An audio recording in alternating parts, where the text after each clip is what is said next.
రాష్ట్రంలో గ్యాస్ సరఫరాపై సమీక్ష నిర్వహించారు సీఎం చంద్రబాబు. ప్రస్తుతం రాష్ట్రంలో 14,000 మెట్రిక్ టన్నుల ఎల్పీజీ గ్యాస్ నిల్వలున్నాయి.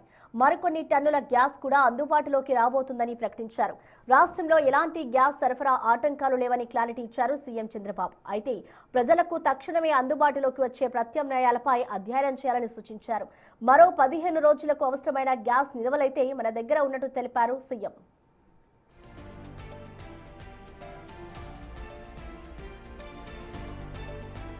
సిలిండర్ల డైవర్షన్ లేకుండా ప్రజలు పానిక్ కాకుండా చర్యలు చేపట్టాలని సూచించారు సీఎం చంద్రబాబు.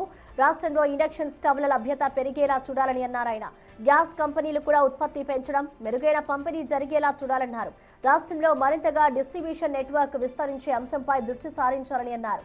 ఏపీ కేజీ బేసిన్లో ఉత్పత్తి అవుతున్న సహజ వాయువును పైప్ నెట్వర్క్ ద్వారా ప్రజలకు సరఫరా చేసేలా ఏర్పాట్లు చేయాలని సూచించారు చంద్రబాబు. ఇక సీఎన్జీ, పీఎన్జీల వినియోగాన్ని గరిష్టంగా పెంచేందుకు ఉన్న అవకాశాలను సైతం పరిశీలించాలని అన్నారు సీఎం.